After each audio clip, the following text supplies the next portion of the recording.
You're looking good. What the Thank heck you, happened? thank you.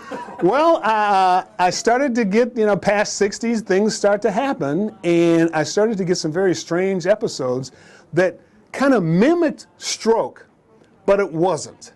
And the reason I know it wasn't is because I didn't get the asymmetrical vision thing. I didn't get speech slurring. I didn't get pain, stroke. A massive headache would be a part of stroke. Weakness on one side would be a symptom of stroke. What I was having wasn't any of that. It was just a little numbness on my arm and my leg, and a sense that my body was being detached right about here. And it almost had an emotional component to it. I mean, I knew something was wrong.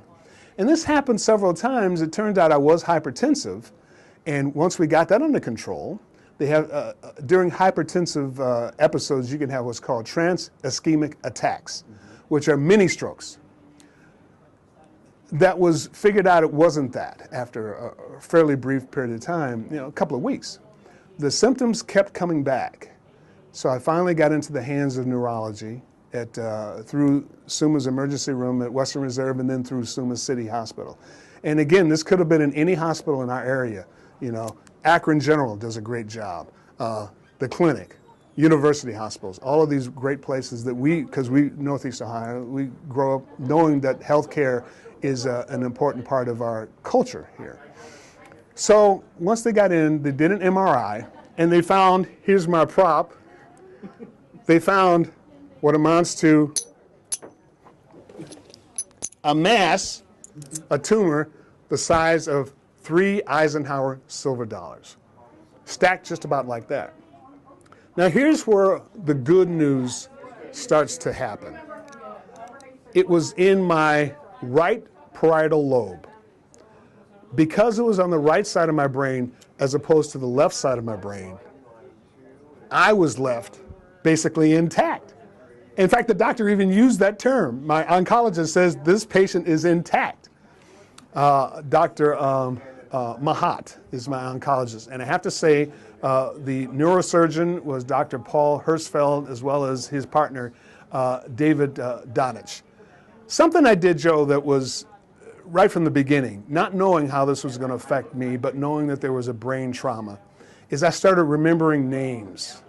I can remember almost every name, and I wasn't that good at remembering names before, but I can remember almost every name of the caregivers, from the nurses, the doctors, the physician's assistants, the people who cleaned my room, the people who brought food up to me while I was at Suma City Hospital, and I made a conscious, the techs, Mike, the MRI guy, who was great because he told me how, he showed me a book on how people were trying to destroy these multi-million-dollar machines, and it was so much fun.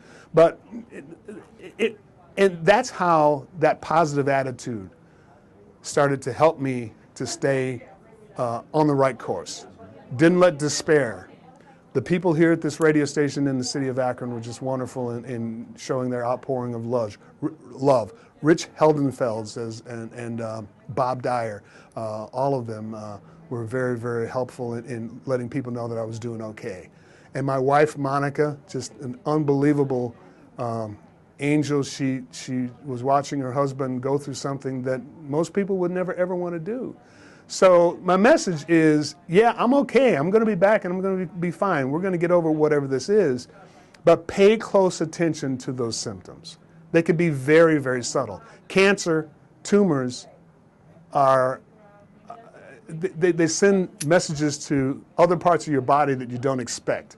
And numbness, weakness, things that are traditionally cardiovascular, you definitely need to pay attention to those. But there's those other things too, those little tiny things that make you wonder, what's going on? If it ain't right, probably ain't right. And you're a typical guy. You're going, ah. Exactly. Yeah. I didn't think anything of it. It went on for 3 months before I finally did something about it. And there comes a time when you say, that's not a pinched nerve. Mm-hmm. You're just not dehydrated. You got to do something about it. Do you think, people in this community know you, like you come into their homes every day? We do. Yes. So if something like this happening to you, I think affects more people than husbands, wives happen. Yeah. It's something a little different. Yeah, it really is hard on families. I mean, when I was up on the brain health floor of SUMA, which is 4 North, you see people who have massive strokes. You see people who have long, long, long roads of recovery. And you look at the face of the families, the people who really have to change their lives totally. Those are the ones who are impacted the most by this. But the good news is there's lots of good news, and I'm going to put it together through my experience to perhaps help some others. And if it does sell, those funds will go to help the research that I think is so vitally important. So because of your position, you can do the education better than most people. I can, and I've got a new cause. I've already got recovery services, because that's important to me too, from addiction recovery services. We do things with the Heart Association here. We do things with general charities like the Salvation Army, the Red Cross here at this radio station that is very community oriented. Now we got another one. TK O'Grady, my WONE, he came through prostate cancer and did well, so we're doing some very serious things about prostate awareness and the 1 in 6 Foundation. Also, of course, veterans. I mean, it goes on and on. But when something hits you right square between the eyes, or in this case, right in the head, you redouble your efforts.